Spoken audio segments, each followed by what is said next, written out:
Hello guys, അപ്പോൾ പുതിയൊരു വീഡിയോയിലേക്ക് എല്ലാവർക്കും സ്വാഗതം. അപ്പോൾ ഞങ്ങൾ കണ്ണോത്ത് സ്കൂൾ വാർഷികത്തിന് പോവാണ് കേട്ടോ. അപ്പോൾ അവിടെ മലയാള ചലച്ചിത്ര താരം രമേഷ് പിഷാരടി വരുന്നുണ്ട് എന്ന് പറഞ്ഞു. അപ്പം പോയിട്ട് കാണാൻ പറ്റുവാണെങ്കിൽ കാണാമെന്ന് വിചാരിച്ചു. വന്നിട്ട് പോയിട്ടുണ്ടാവുമോ എന്ന് അറിയില്ല കേട്ടോ. ഞങ്ങളിപ്പം 7 മണിയായി, എന്നിട്ട് ഞങ്ങൾ പോയിട്ടില്ല. 5 മണിക്ക് അവിടെ പ്രോഗ്രാം തുടങ്ങിയതാണ്. അപ്പോൾ ഓരോരോ പണികളും തിരക്കുകളും ഒക്കെ ആയിട്ട് ലേറ്റ് ആയിപ്പോയി. പിന്നെ അവിടെ ചെല്ലുമ്പം കാണാൻ പറ്റുമോയെന്നൊന്നും അറിയില്ല. ഏതായാലും പോയി നോക്കാം. കുട്ടികളുടെ പ്രോഗ്രാം ഒക്കെ ഉണ്ട് കേട്ടോ. അപ്പം അങ്ങനെ പോകാമെന്ന് വിചാരിച്ചു. കരാട്ടെ ക്ലാസ് കഴിഞ്ഞ് വന്ന് കുളിച്ച് റെഡി ആവാം കേട്ടോ. അപ്പം ഞാൻ കോഴിക്കോട് പോയായിരുന്നല്ലോ. അപ്പോൾ കോഴിക്കോട് പോയി വന്ന് ഇവിടെ ചോറും കറിയൊക്കെ വെക്കലായിരുന്നു. അപ്പോൾ നാളെ ചേട്ടായിക്ക് രാവിലെ ഡ്യൂട്ടിക്ക് പോകണം. അപ്പോൾ നാളെ 3 ദിവസത്തെ പ്രോഗ്രാമാണ് കേട്ടോ കണ്ണോത്ത്. അപ്പോൾ നാളെ പോകാൻ പറ്റില്ലല്ലോ. അപ്പോൾ നാളെ ചേട്ടായിക്ക് ഡ്യൂട്ടിയാണ്. പിന്നെ മറ്റന്നാൾ ചേട്ടായി വരുള്ളൂ. പോകാൻ തുടങ്ങുകയാണ്. അപ്പോൾ അവിടെ ചെന്നിട്ടുള്ള കാഴ്ചകളൊക്കെ കാണിച്ചു തരാം കേട്ടോ. കുട്ടികൾ ഇഷ്ടംപോലെ ഇതാ ഭയങ്കര തിരക്കാണ്. ഞങ്ങളിതാ നടന്നു പോയിക്കൊണ്ടിരിക്കുക. ചേട്ടായി വണ്ടി വെക്കാൻ പോയി.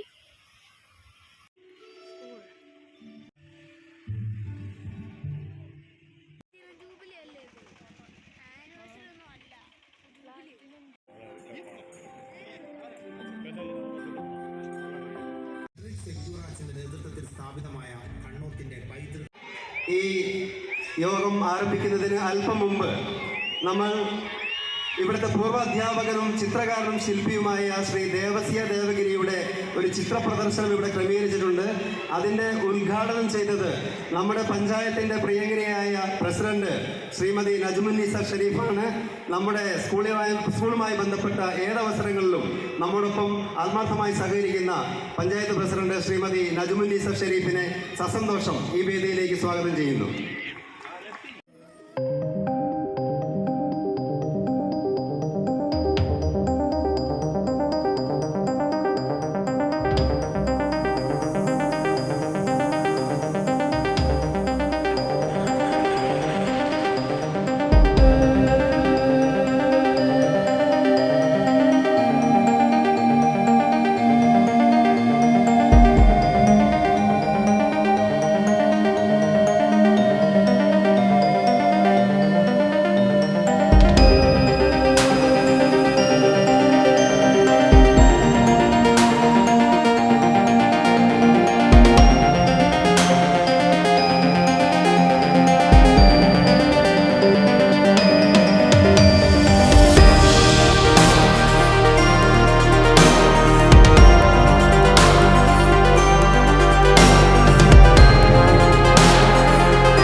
നമസ്കാരം.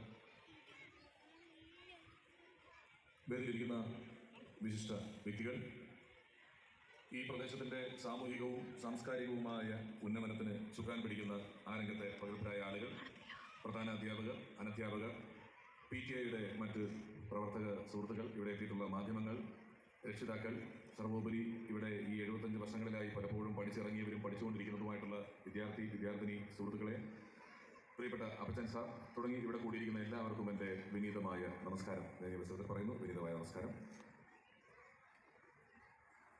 75 വർഷങ്ങൾ ഒരു വിദ്യാലയം പൂർത്തിയാക്കിയാണ്.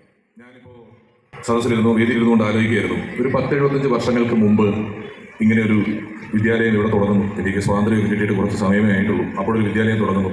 ആ വിദ്യാലയം കാലോചിതമായ പരിഷ്കരണങ്ങളും നടത്തി എത്രയോ ആയിരം കുട്ടികൾക്ക് അധ്യയനത്തിൻ്റെ അമൃത് പകർന്ന് ഇത്രയും കാലം മുന്നിലേക്ക് പോകുന്നു. അതിനുശേഷം ഇപ്പോഴും അതിൻ്റെ പ്ലാറ്റിനം ജൂബിലി ഇത്രയും ഗംഭീരമായി 3 ദിവസം നീണ്ടു നിൽക്കുന്ന പരിപാടികളായി ആഘോഷിക്കപ്പെടുന്നു എന്നൊക്കെ പറയുന്നത് വലിയ കാര്യമാണ്.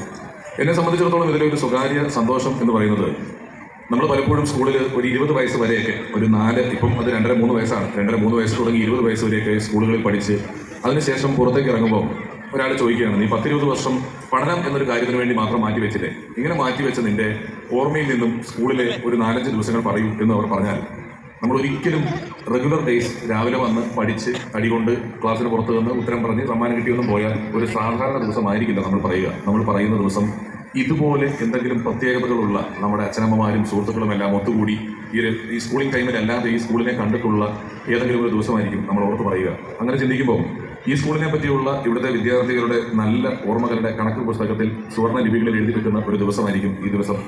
ആ ദിവസത്തിന്റെ ഓർമ്മകളിൽ എൻ്റെ കൂടി പേര് എഴുതി ചേർക്കാൻ പറ്റിയത് ഒരു വലിയ ഭാഗ്യമായി ഞാൻ കരുതുന്നു. അതിനെ ഒന്ന് ചിരിച്ചുകൂടെ, നന്നായിട്ട് കൈയടിച്ചുകൂടെ? എനിക്ക് തന്നില്ലെങ്കിലും കുഴപ്പമില്ല, എനിക്ക് പിള്ളേരുടെ കലാപരിപാടികൾ ഇവിടെ വരിക, അതിനൊക്കെ നല്ലോണം ഉറക്കെ കൈയടിച്ചും ചിരിച്ചും സന്തോഷിച്ചും വേണം നമ്മൾ ഓരോ ദിവസവും മുന്നിലേക്ക് കൊണ്ടുപോകാൻ, ഓരോ നിമിഷവും മുന്നിലേക്ക് കൊണ്ടുപോകാൻ. അത്തരത്തിലുള്ളൊരു വലിയ ദിവസമാണ് ഇന്ന് വന്നിട്ടുള്ളത്. കാരണം ഞാൻ വളരെ ഒബീഡിയൻ്റായ, ഡിസിപ്ലിൻഡായ ഒരു കുട്ടിയാണ്. ഞാൻ നിങ്ങളുടെ സ്കൂളിൻ്റെ യൂണിഫോം ഇട്ടുകൊണ്ടാണ് വന്നിരിക്കുന്നത്. നീലയും വെള്ളയും ഇട്ടുകൊണ്ട് വന്നു. പഠിക്കുന്ന കാലത്ത് പലപ്പോഴും ഇട്ടില്ല. ഞങ്ങൾക്ക് ബുധനാഴ്ച മാത്രമേ യൂണിഫോം ഉണ്ടായിരുന്നുള്ളൂ. ബാക്കിയുള്ള ദിവസം സാധാരണ ഡ്രസ്സുകൾ ഇട്ടുകൊണ്ട് പോകാവുന്ന ദിവസങ്ങളായിരുന്നു. അപ്പോൾ അപ്പച്ചൻ സാറ് ഈ പരിപാടിക്ക് വേണ്ടി എന്നെ വിളിച്ചു. സാധാരണ ഒരു സ്കൂളുമായി ബന്ധപ്പെട്ട ഒരു പരിപാടിക്ക് നമ്മളെ ആരെങ്കിലും വിളിക്കുമ്പോൾ ഞാൻ എപ്പോഴും പറയും, പ്രിൻസിപ്പലിൻ്റെ മെയിൽ വരണം, അല്ലെങ്കിൽ സ്കൂൾ മാനേജ്മെൻറ്റിൻ്റെ ഒരു മെയിൽ എനിക്ക് അയക്കണം എന്ന് പറയും. കാരണം അതിലൊരു അതോറിറ്റി എപ്പോഴും സ്കൂളുമായി ബന്ധപ്പെട്ടത് അതാണ്. പക്ഷേ അപ്പച്ചൻ സാർ ഒരു ചടങ്ങ് വിളിച്ചപ്പോൾ ഞാൻ മറ്റൊന്നും നോക്കിയില്ല. കാരണം ഇപ്പം മുഗൾ ചക്രവർത്തിമാർ ഒരുപാട് പേരുണ്ട് അല്ലേ? നിങ്ങളോട് പേര് പറയാൻ പറഞ്ഞാൽ നിങ്ങളൊരു 2-3 ആളുകളുടെ പേരെ പറയുള്ളൂ എന്ന് എനിക്ക് ഉറപ്പാണ്. എത്രയോ ചക്രവർത്തിമാരുണ്ട്, 10-300 വർഷം ഭരിച്ചതല്ലേ. പക്ഷെ 2-3 പേരുടെ പേരെ നമ്മൾ പറയുള്ളൂ. അതിൽ ഷാജഹാൻ്റെയൊക്കെ പേരുണ്ടാവും. അതിൻ്റെ കാരണം അദ്ദേഹം താജ്മഹൽ നിർമ്മിച്ചു എന്നതാണ്. അദ്ദേഹം നിർമ്മിച്ച ഒരു കാര്യം തലമുറകൾ കഴിഞ്ഞിട്ടും ആളുകൾ ഓർക്കത്തക്ക രീതിയിൽ ഇങ്ങനെ അതിനെ തോൽപ്പിക്കാൻ മറ്റൊന്നില്ലാതെ അവിടെ എങ്ങനെ നിലകൊള്ളുന്നത് കൊണ്ടാണ് അത് നിർമ്മിച്ച ആളെ നമ്മൾ എപ്പോഴും ഓർക്കുന്നത്. അങ്ങനെ മലയാള സിനിമയെക്കുറിച്ച് എന്തെങ്കിലും ഒരു പുസ്തകം എഴുതിയാൽ, മലയാള സിനിമയെക്കുറിച്ച് നമ്മൾ എവിടെ പറഞ്ഞാലും നമ്മൾ താജ്മഹൽ പോലെ ഓർക്കുന്ന മനോഹരമായ സിനിമകൾ നിർമ്മിച്ച ഒരു നിർമ്മാതാവ് എന്ന നിലയിൽ അപ്പച്ചൻ സാർ ഈ നാട്ടുകാരനാണെന്ന് പറയുന്നത് നിങ്ങൾക്ക് എന്നും അഭിമാനിക്കാവുന്ന ഒരു കാര്യമാണ്. സിനിമക്ക് മാത്രം അങ്ങനെ മുതലാളി, ഉടമസ്ഥൻ എന്നൊന്നും പറയില്ല. നിങ്ങൾക്ക് നല്ലൊരു ഹോട്ടൽ ഉണ്ടെങ്കിൽ പുള്ളിനെ അതിൻ്റെ ഉടമസ്ഥൻ എന്ന് പറയും. നല്ലൊരു മാള് പണിത ഒരാളെ അതിൻ്റെ ഓണറെന്നോ ഉടമസ്ഥൻ എന്നൊക്കെ പറയും. പക്ഷേ സിനിമയ്ക്ക് മാത്രം എപ്പോഴും നിർമ്മാതാവ് എന്ന വാക്ക് ഉപയോഗിച്ച് പറയുന്നത് അതിനകത്ത് കൃത്യമായൊരു ക്രാഫ്റ്റ് ഉള്ളത് കൊണ്ടാണ്. പണം മുടക്കുക എന്നത് മാത്രമല്ല സിനിമയുടെ നിർമ്മാണത്തിൻ്റെ ഒരു വലിയ ഘടകം. അതിൻ്റെ കഥ തിരഞ്ഞെടുക്കുന്നത് മുതൽ അതിന് വേണ്ട എല്ലാ കാര്യങ്ങളും ഒരുക്കുന്നതിനകത്തൊരു നിർമ്മാതാവിന് വലിയ പങ്കുണ്ട്. അപ്പോൾ അദ്ദേഹം നിർമ്മിച്ച സിനിമകൾ, മലയാളികൾ കണ്ട സിനിമകൾ എന്ന് പറയുന്നത് വളരെ തെറ്റായിരിക്കും. മലയാളികൾ കാണുക മാത്രമല്ല, മലയാളികളുടെ രക്തത്തിൽ അലിഞ്ഞു ചേർന്ന ഒരു ഡയലോഗെങ്കിലും, ഒരു സീനെങ്കിലും ഓരോ മലയാളിക്കും കാലത്തിനപ്പുറവും ഓർമ്മ നിൽക്കുന്ന തരത്തിൽ സിനിമകൾ നിർമ്മിച്ച ഒരു നിർമ്മാതാവാണ് അദ്ദേഹം. അപ്പം അദ്ദേഹം വിളിച്ചപ്പോൾ എനിക്ക് സമയം ഉണ്ടാക്കിയാണെങ്കിലും ഇതിന് വരണം എന്നുള്ളതൊരു വലിയ കാര്യമാണ്. കാരണം സിനിമയിൽ ഒരുപാട് വ്യക്തിബന്ധങ്ങളുള്ള, വലിയ വലിയ വ്യക്തിബന്ധങ്ങളുള്ള ഒരാളാണ് അദ്ദേഹം. അപ്പോൾ അദ്ദേഹത്തിൻ്റെ വ്യക്തിബന്ധങ്ങളുടെ ലിസ്റ്റിൽ ഒരുപക്ഷെ വളരെ ചെറിയൊരു സ്ഥാനത്ത് നിൽക്കുന്ന ആളായിരിക്കും ഞാൻ. എങ്കിലും അദ്ദേഹം വിളിച്ചാൽ വേണമെങ്കിൽ എന്നേക്കാൾ ഒരു താരമൂല്യമുള്ള, അല്ലെങ്കിൽ എന്നേക്കാൾ കൂടുതൽ നിങ്ങൾക്ക് കാണാൻ ആഗ്രഹമുള്ള, ഇഷ്ടമുള്ള ഒരാളെയൊക്കെ വേണമെങ്കിൽ കൊണ്ടുവരാൻ പറ്റുമായിരിക്കും. എങ്കിലും അദ്ദേഹം എന്നെയാണ് വിളിച്ചത് എന്നത് എനിക്ക് വലിയ അഭിമാനം തോന്നുന്ന ഒരു കാര്യമാണ്. വിളിച്ചതിന് അദ്ദേഹത്തോട് ഞാൻ ഈ അവസരത്തിൽ നന്ദി പറയുന്നു. സ്വാഗത പ്രസംഗം പറഞ്ഞു, ഏകകണ്ഠമായി ഞാൻ മതി എന്ന് തീരുമാനിച്ചു എന്നൊക്കെ പറഞ്ഞു. അതും എനിക്ക് വലിയ സന്തോഷമാണ്. ചിലടത്ത് ഇങ്ങനെ വിളിക്കുകയും വരികയും ഒക്കെ ചെയ്യാൻ പറ്റുക എന്ന് പറയുന്നത്.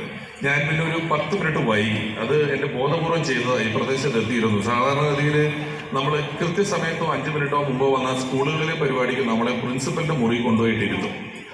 എന്നിട്ട് അവിടുന്ന് കശുവണ്ടിയും കാപ്പിയൊക്കെ തന്നിട്ട് ഇങ്ങോട്ട് കൊണ്ടുവരുള്ളൂ. അപ്പോൾ എനിക്ക് എന്നും ഈ പ്രിൻസിപ്പലിൻ്റെ ഒരു കാര്യത്തിനും പഠിച്ച ഒരു സ്കൂളിലെ പ്രിൻസിപ്പലും അങ്ങോട്ട് വിളിച്ചിട്ടില്ല. എന്നെ വിളിച്ചിട്ടുള്ളതൊക്കെ എന്നെ കുറ്റം പറയാൻ വേണ്ടിയും എൻ്റെ പ്രശ്നങ്ങൾ എൻ്റെ അച്ഛനോട് പറഞ്ഞു കൊടുക്കാൻ വേണ്ടിയൊക്കെയാണ്. സാധാരണ പ്രിൻസിപ്പലിൻ്റെ മുറിയിൽ പോകുമ്പോൾ എന്നോടൊപ്പം എൻ്റെ അച്ഛനാണ് ഉണ്ടാകുക, ഇന്ന് അപ്പച്ചനായിരിക്കും എന്നുള്ള വ്യത്യാസമുള്ളൂ. വെറുതെ എന്തിനാ മുസ്ലിനെ കൂടെ വെറുതെ കേൾപ്പിക്കുന്നതെന്ന് ഓർത്തിട്ടാണ് അദ്ദേഹത്തിനെ ഞാൻ ഒരു 10 മിനിറ്റ് വൈകി ഇവിടെ ചടങ്ങിലേക്ക് ഓടിയെത്തിയത്. അത്ഭുതം തോന്നുന്ന രീതിയിലാണ് പരിപാടികൾ നടക്കുന്നത്. ഞാൻ ഒരുപാട് പഴയതൊന്നും അല്ലെങ്കിൽ ഞാൻ പഠിക്കുന്ന കാലത്ത് യൂത്ത് ഫെസ്റ്റിവലെ കുറിച്ച് പോലും ഞാൻ ആലോചിച്ചു പോയി. അന്നത്തെ യൂത്ത് ഫെസ്റ്റിവലൊക്കെ എത്ര അന്നത്തെ അവസ്ഥയിൽ അത് നല്ലതാണെങ്കിലും വളരെ ശുഷ്കമായ, പരിമിതമായ പരിമിതികൾക്കുള്ളിൽ നിന്നുകൊണ്ടുള്ള പരിപാടികളായിരുന്നു. ഒരിക്കൽ ഒരു 10-18-20 വർഷം മുമ്പ് എൻ്റെ സഹോദരി ബോംബെയിലാണ് കെട്ടിച്ചയച്ചിരിക്കുന്നത്. അവരുടെ മകൻ ബോംബെയിലാണ് പഠിക്കുന്നത്. അപ്പോൾ എൻ്റെ ഒരു പരിപാടി കാണാൻ, നിന്റെ പരിപാടി ഞാൻ പ്രൊഫഷണൽ സ്റ്റേജ് കണ്ടിട്ടില്ല, കാണാൻ വരുമെന്ന് പറഞ്ഞാൽ അവളെ ഞാൻ വിളിച്ചുകൊണ്ട് പോയി. കോട്ടയം ഭാഗത്ത് ഒരു ഉത്സവപ്പറമ്പിൽ ഞങ്ങളുടെ പ്രോഗ്രാം ഇവള് കണ്ടു. തിരിച്ചിങ്ങനെ വരുന്ന വഴി ഞാൻ ഇവളോട് ചോദിച്ചു, എങ്ങനെ ഉണ്ടായിരുന്നു ഞങ്ങളുടെ പരിപാടി എന്ന് ചോദിച്ചപ്പോൾ ഇവള് ഒരു ചെറിയ നിശബ്ദതയ്ക്ക് ശേഷം പറഞ്ഞു, നീ എന്തെങ്കിലും ബോംബെക്ക് വരുമ്പം അവൻ്റെ സ്കൂളിലെ യൂത്ത് ഫെസ്റ്റിവലിനെ ഞാൻ വിളിക്കാം, നീ അതൊന്ന് കണ്ടു നോക്കുമെന്ന് പറഞ്ഞു.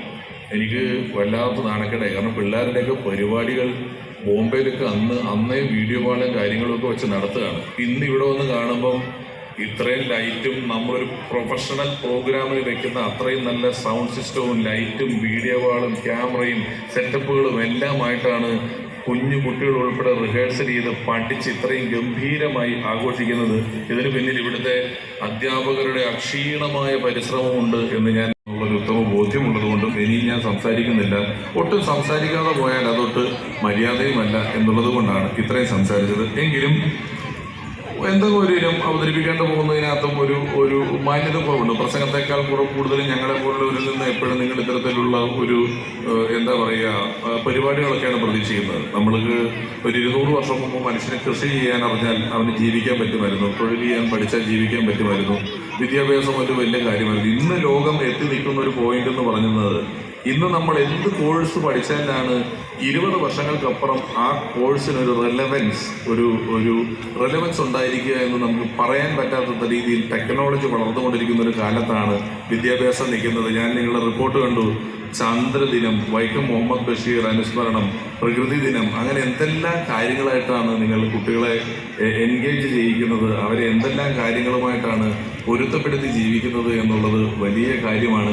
പത്രമെടുത്താൽ വാർത്ത എടുത്താലൊക്കെ കലാലയങ്ങളിലും പല സ്ഥലങ്ങളിലുമൊക്കെ നടക്കുന്ന വാർത്തകൾ ഒട്ടും അഭിലഷണീയമായ വാർത്തകളല്ല. അതിനിടയിൽ എവിടെയോ പഠിത്തത്തിനൊപ്പമോ അപ്പുറമോ മനുഷ്യനായി വളരാൻ, മനുഷ്യനെ കണ്ടാൽ തിരിച്ചറിയുന്ന രീതിയിൽ വളരാൻ കുട്ടികളെ പ്രേരിപ്പിക്കുന്ന ഈ വിദ്യാലയത്തിന് ഇനിയും ഒരുപാട് നല്ല കുഞ്ഞുങ്ങൾ പറഞ്ഞുകൊണ്ട് ഞാൻ അവസാനിക്കുന്നതിന് മുമ്പ് ഒരു ചെറിയ ഇനം ഞാൻ തന്നെ അവതരിപ്പിച്ച് നിങ്ങൾ കണ്ടിട്ടുള്ള ഇനമായിരിക്കും. വ്യഞ്ജനാക്ഷരങ്ങളിലെ ആദ്യത്തെ അക്ഷരമായ ക എന്ന് പറയുന്ന അക്ഷരം നമ്മുടെ നിത്യജീവിതത്തിൽ എത്ര തവണ ഉപയോഗിക്കുന്നു, കായ്ക്ക് എന്തുമാത്രം കഴിവുകളുണ്ട് തുടങ്ങി കായുടെ കഴിവുകളെക്കുറിച്ച് വളരെ വേഗത്തിൽ പറയുന്ന ഒരു ഇനമാണ്.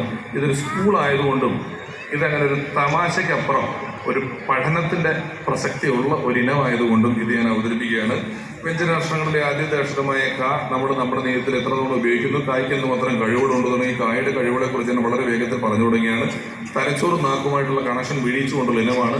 ശ്വാസം വിടുന്ന ഗ്യാപ്പുകളിൽ നിങ്ങളുടെ കൈഡികൾ പ്രതീക്ഷിച്ചുകൊണ്ട് കായുടെ കഴിവുകളെക്കുറിച്ച് ഞാൻ പറഞ്ഞു തുടങ്ങിയാണ്.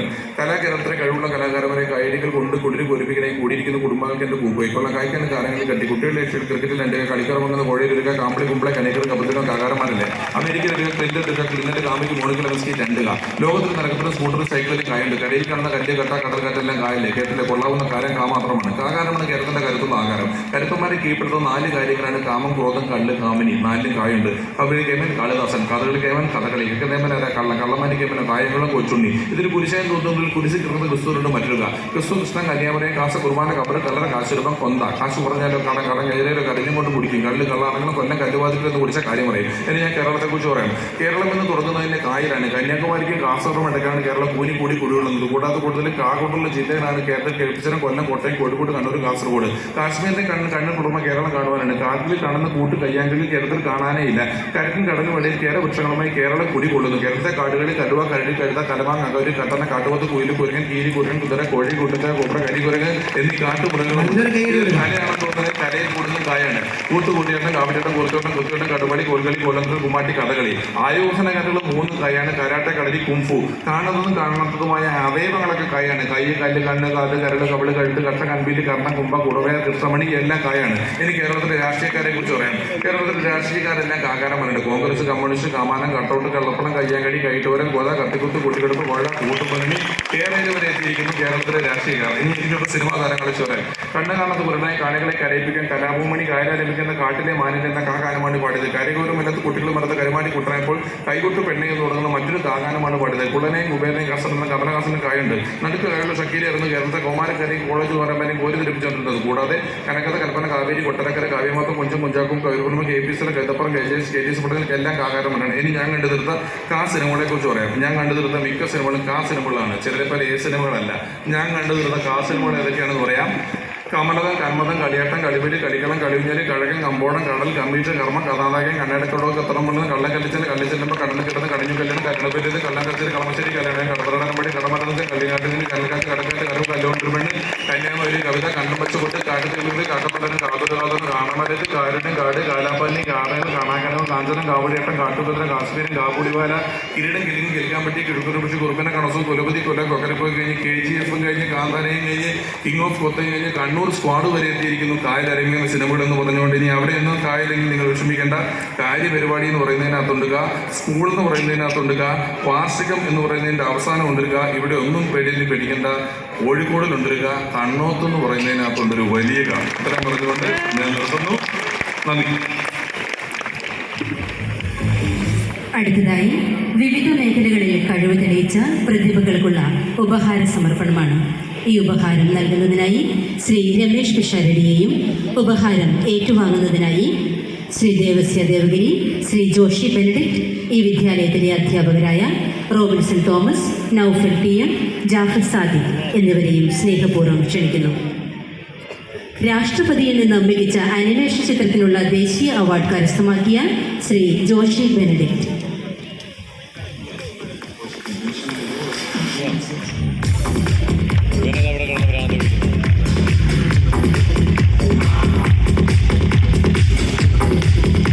ശ്രീ റോബിൻസൺ തോമസ് ഇവർക്കുള്ള സ്നേഹാദരം വേദിയിൽ നൽകുകയാണ്.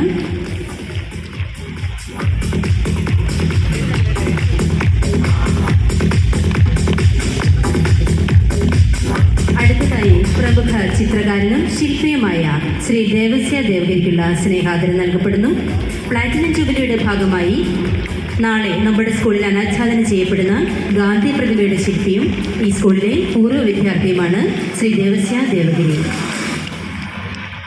Kerala state Bharat scout and guide സംസ്ഥാനതല ലോങ് സർവീസ് ഡെക്കറേഷൻ അവാർഡ് കരസ്ഥമാക്കിയ ഈ വിദ്യാലയത്തിലെ അധ്യാപകനായ നൌഫൽ സാറിനുള്ള സ്നേഹാദരം നൽകപ്പെടുന്നു.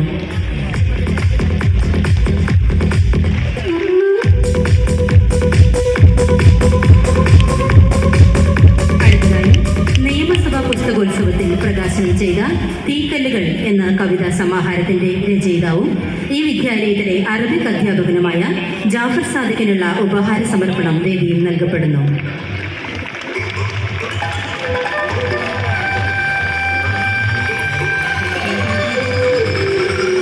Thank you sir.